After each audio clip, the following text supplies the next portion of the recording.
এক নাম না জানা খাবার বন্ধুরা, welcome back to my channel blog এই গুড রান্নায় সবাইকে অনেক স্বাগতম। তা আজ নিয়ে এসেছি, এখানে আছে তেঁতুলের পাল। আর এই খাবারটার নাম আমি জানি না সত্যি। রাতের আটা বেঁচেছিল, রাতের আটা নয় সকালের আটা বেঁচেছিল। সকালে আজকে রুটি করেছিলাম, সেই আটা অনেকটা ছিল। আর ছিল দুটো সিদ্ধ আলু। তা কি করব, তাই মনে ভাবলাম যে একটা আলুর পুর তৈরি করি সুন্দর করে, আর এই আটা দিয়ে একটা ফাঁকিবাজি রেসিপি হয়ে যাক। ফাঁকিবাজি হলেও খেতে কিন্তু দারুণ। আমার বাচ্চা দারুণ খেয়েছে। আর এটা আপনারা স্কুলের টিফিনে দিতে পারেন বা সন্ধ্যার স্ন্যাক্স হিসাবেও রাখতে পারেন। তা চলুন কিভাবে করেছি একবার দেখা যাক। এখানে দেখুন দুটো আলু আছে, এখানে গাজর নিয়েছি, কারি পাতা, টমেটো, কাঁচা লঙ্কা, আদা কুচি। আর এটা সম্পূর্ণ নিরামিষ। আপনারা যদি চান তাহলে এর মধ্যে একটু পেঁয়াজও দিতে পারেন। এই আলু সিদ্ধ আলু আমি প্রথমে একটু এই গ্রেটারে গ্রেট করে নেব। যদি গ্রেট করে না নেন আলুটা কিন্তু শক্ত থেকে যাবে, আর রুটিতে দেওয়ার সময় এটা কিন্তু রুটিটা ফুটো ফুটো হয়ে যাবে। তাই সিদ্ধ হলেও আলুটা অবশ্যই গ্রেটারে গ্রেট করে নেবেন। ফাঁকিবাজি হলেও খেতে কিন্তু দারুণ হয়েছিল। আর টক জল, তো টক জল সামনে থাকলে কার না ভালো লাগে, অনেকটা ফুচকার মতো লাগছিল জানেন তো বন্ধুরা। আমার কাঠবিড়ালি তো ভীষণ মজা করে খেয়েছে। আর মাত্র তেল 1 চামচি তেল দিয়েছি, এখানে 1 টিস্পুন তেল, তার বেশি নয়। এখানে সর্ষে দিয়ে দিলাম, সর্ষের ফ্লেভারটা আমার দারুণ লাগে। আদা কুচি, কারি পাতা কুচি, কাঁচা লঙ্কা কুচি এটা দিয়ে দেবো প্রথমে। দিয়ে হালকা একটু নাড়াচাড়া করে নেব। দিয়ে গাজরটা দিয়ে দেবো।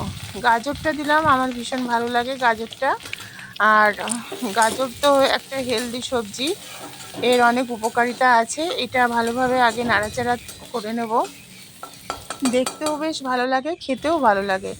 পরিমাণ মতো নুন দিয়ে দেবো, যেহেতু আলু সিদ্ধতে নুন নেই। আর পুরোটা এক্সট্রা নুন তো দেওয়া যাবে না, তাই নুনটা একটু বেশি করেই দিলাম। এবার এটা ভাজা হবে বন্ধুরা।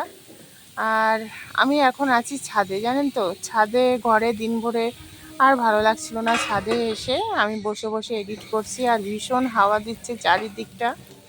আর পাখির কলরব, যেহেতু এডিট করছি তাই আপনাদের দেখাতে পারছি না। পাখিগুলো ভীষণ কিচিরমিচির কিচিরমিচির করছে আজ। আর এই খাবারটা খেতে কিন্তু দারুণ লাগে।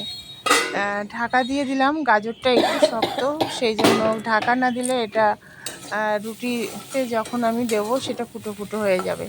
তাই গাজরটা এমনভাবে ভাজুন যাতে এটা সিদ্ধ হয়ে যায়। এইবার টমেটোর আরও কিছুটা পরিমাণ কারি পাতা দিয়ে দিলাম। কিছুটা কারি পাতা তেলের উপরে দিয়েছি ফ্লেভারের জন্য, আর কিছুটা এর সঙ্গে দেবো। হ্যাঁ, আমার কাছে ধনেপাতা কুচি নেই, মানে ধনেপাতা নেই আমার কাছে। তা আপনারা চাইলে যদি থাকে আপনাদের কাছে তাহলে ধনেপাতা কুচিটা এর মধ্যে দিতে পারেন। এখন তো বাজারে সব সময় ধনেপাতাটা পাওয়া যায় না, অ্যাভেলেবেল নয়। আর দ্বিতীয়ত হচ্ছে এনে রাখলে ফ্রিজেও থাকে না, নষ্ট হয়ে যায়, ধনেপাতা পচে যায়। কারণ মাঝে মধ্যেই তো লাইন যায় এখানে, অন্যান্য সব জায়গায় কী হয় আমি জানি না। তো যাই হোক, এখানে দেখুন টমেটোটা আর গাজরটা একদম সিদ্ধ হয়ে গেছে। এর মধ্যে পরিমাণ মতো একটু হলুদ দিয়ে দেব। দিয়ে এবার যে সিদ্ধ করে রাখা যে আলুটা আমি ম্যাশ করে রেখেছিলাম সেটা এবার দিয়ে দেবো। দিয়ে দিলাম বন্ধুরা। এবার এটাকে ভালোভাবে নাড়তে হবে। মোটামুটি সব উপকরণ দেওয়া হয়ে গেছে। এবার কিছুটা পরিমাণ ভাজা মশলা এর মধ্যে অ্যাড করব।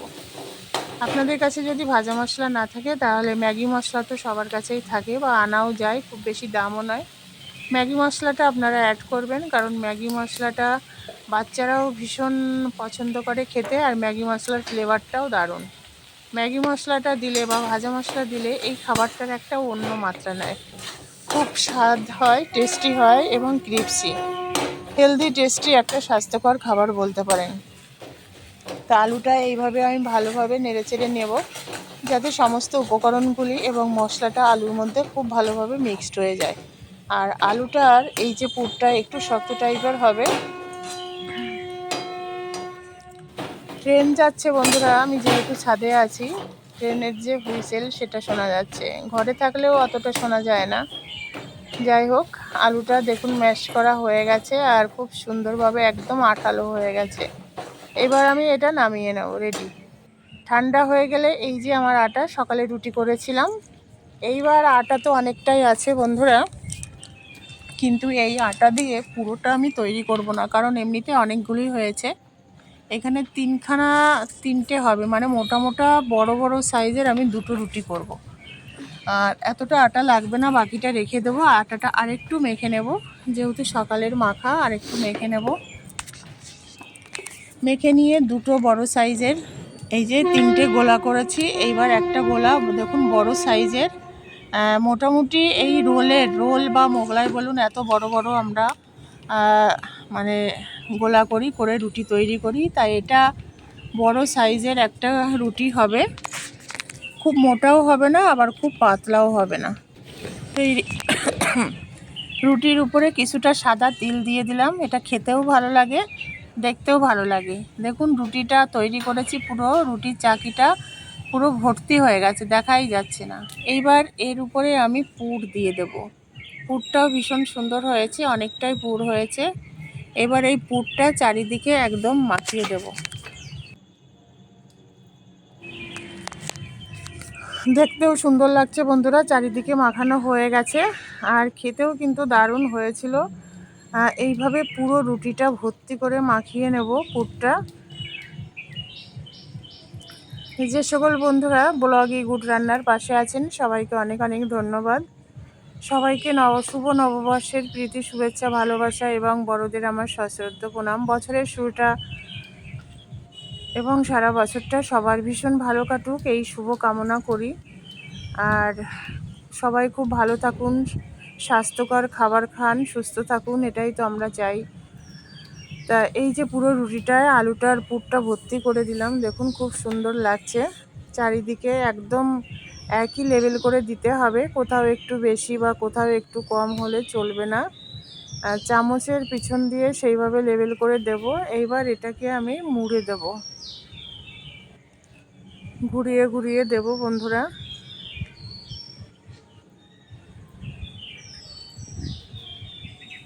উল্টে দেবো, একটা তৈরি করে আপনাদের দেখাবো আর একটা হবে।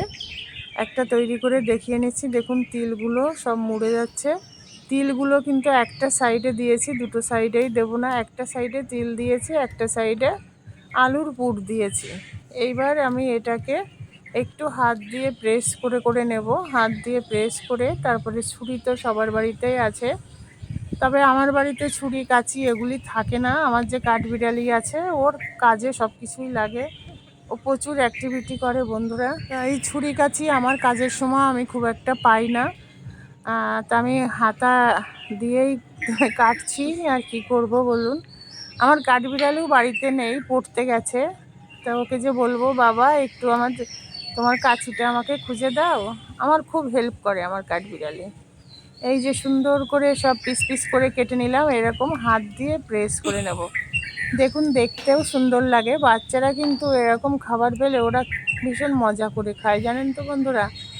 আমাদের তো সব কিছু বাচ্চাদের জন্যই, বাচ্চাদের খুশিতেই মায়ের খুশি। তবে আমার কাঠবিড়ালি একটু দুষ্টু আছে, কেমন ওর মুখে যেটা ভালো লাগবে ও সেটা খেয়ে নেবে। দেখুন কত সুন্দর লাগছে। আর যেটা মুখে ভালো লাগবে না সেটা আর খাবে না।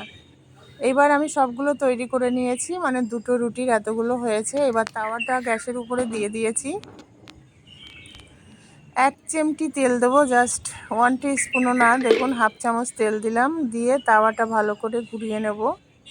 এবার গ্যাসের ফ্লেমটা, তাওয়াটা যেহেতু গরম হয়ে গেছে, গ্যাসের ফ্লেমটা মিডিয়ামে দিয়ে দেবো। মিডিয়ামে দিয়ে দিলে খুব ভালোভাবে এটা ছ্যাঁকা হবে চারিদিকে, তেলও আর লাগবে না। কারণ ওই হাফ চামচ তেলেই বন্ধুরা পুরো খাবারটা তৈরি করব। দেখবেন ভীষণ ভালো হবে এবং ক্রিপসি হবে। তবে হ্যাঁ, একটু টাইম নিয়ে করতে হবে, একটু ধীরে ধীরে এইভাবে উল্টে পাল্টে দিতে হবে। যদি কেউ চান তাহলে এটা ফুল তেলে, মানে ডিপ ফ্রাইও করতে পারেন। তবে আমার কাছে ডিপ ফ্রাইতে করা একদম অস্বাস্থ্যকর হয়ে যাবে, আমি এটাই পছন্দ করি, তাই এটাই তৈরি করেছি। আপনারা চাইলে ওইটাও করতে পারেন। আর এটা ভীষণ ক্রিপসি হয়, খেতেও ভালো লাগে। আর এটা যদি আপনারা চান পুরো তেল দেবেন না, মানে সম্পূর্ণ অয়েললেস করবেন, সেটাও বন্ধুরা আপনারা করতে পারেন। সম্পূর্ণ অয়েললেস, মানে তাওয়া গরম হলে তারপরে গ্যাসের ফ্লেমটা লো করে তারপরে আপনারা এভাবে এটাকে রুটির আকারে সেঁকে নিতে পারেন, সেটাও কিন্তু ভালো হবে। তবে খাবার সময় একটু গাঢ় চাটনি মানে টমেটোর চাটনি বা মেয়োনিজ বা ধনেপাতার চাটনি এগুলি দিয়ে খেলে ওগুলো বেশি ভালো লাগবে। আর কালারটা দেখুন কি অপূর্ব হয়েছে, সত্যি ভীষণ সুন্দর হয়েছিল খেতে। আপনারাও বাড়িতে এভাবে তৈরি করুন, আশা করি বাচ্চারা ভীষণ মজা করে খাবে। আর নতুন বন্ধুদের উদ্দেশ্যে বলবো, যে সকল বন্ধুরা নতুন আছেন, যদি রেসিপি ভালো লাগে তাহলে পাশে থাকা বেল আইকনটি প্রেস করে অল নোটিফিকেশান অন করে রাখবেন, যাতে নতুন নতুন রেসিপি আপলোড হলে সবার আগে আপনার কাছে নোটিফিকেশান যায়। এই যে তৈরি হয়ে গেছে বন্ধুরা, ভীষণ সুন্দর। কিছু কিছু ভাজা হয়ে গেছে, দেখুন পুরোটা ভাজা হয়ে গেছে, যে কোথাও কাঁচা কোথাও ভাজা হয়েছে সেটা নয়, একটু ধৈর্য ধরে ভাজতে হবে। তা অলরেডি অনেকগুলি ভাজা হয়ে গেছে, আর যেগুলি হালকা কাঁচা আছে সেগুলো আমি ভেজে নেব। এগুলো আগে তুলে নিলাম। খুব সুন্দর একটি খাবার, স্বাস্থ্যকর খাবার। এটা বাচ্চার স্কুলের টিফিন বক্সে আপনারা দিতে পারেন, সঙ্গে একটু চাটনি দিয়ে। ওরা কিন্তু ভীষণ মজা করে খাবে এটা, আর পেটও কিন্তু ভর্তি থাকে। দেখুন কি অপূর্ব কালার হয়েছে, খুব সুন্দর লাগছে আমার কাছে। আপনাদের কাছে যদি ভালো লাগে তাহলে অবশ্যই কমেন্টস করে জানাবেন, কারণ আপনাদের একটা কমেন্টস আমার কাছে অনেক মূল্যবান। এই যে সব হয়ে গেছে বন্ধুরা, এবার আমি তুলে নেব। আর এদিকে আজকে আর আলাদা করে চাটনি করিনি, এই যে তেঁতুলের পাল, মানে তেঁতুলের চাটনি, এটা দিয়ে আজকে আমি খাবো। জিভেই সত্যি বলছি প্রচণ্ড জল চলে এসছে।